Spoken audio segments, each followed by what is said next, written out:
In this segment we're going to be talking about herbaceous perennials and how we manage them in the winter time to make them perform best in the spring and summertime. Herbaceous perennials are the plants that we use in our garden that have seasonal growth on the top in the summertime but die back to the ground to a permanent root structure in the winter. Some examples of herbaceous perennials are things like alströmerias, arums and dahlias, which have a more tuberous root, and then you've got the more fibrous root types like the coneflowers, the asters and catmints. Herbaceous perennials are used in gardens mostly in herbaceous borders or in mixed borders where we're looking for summertime flower, and we're looking for that emphasis in the summer where we get lots of flowering and combinations with different sorts of herbaceous perennials and types planted in combination. It's really like mixing a palette of colours with a summertime flowering garden.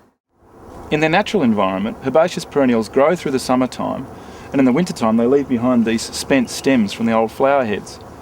In a garden environment we want to cut those back so that the new growth that's coming from the crown underneath has every chance to show and display the flowers the following season.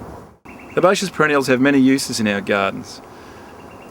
More traditionally they're used in herbaceous perennial borders, which are usually about 3 to 4 metres deep, and they have tall plants at the back, middle grade in the middle and smaller plants at the front, so you get this wonderful effect of different shapes, colours, forms moving through the herbaceous border.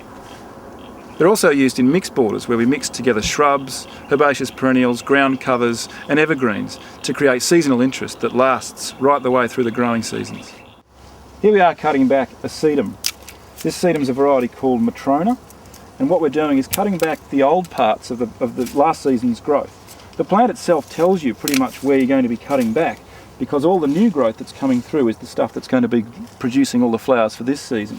So if we just cut the old branches right back at the base, giving enough room for all the new branches to come through and the new growth to come through. The timing for this sort of cutting is really sometime before the spring growth has got too large. You can cut at any time before that, even when the crown is quite small. We just cut away all these and we end up with a lovely, neat springtime growth.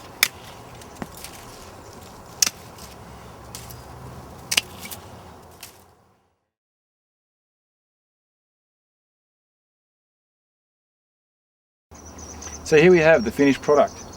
These sedums are now cut back with all last year's growth removed right back to the bottom of the crown. You can see all the new growth has come up through there, and that's going to be what's going to produce the flower for next summer.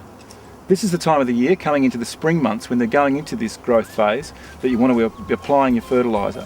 So a bit of blood and bone, chook manure, dug into the soil and mulched around, and these perennials will grow on happily and display well for you this time.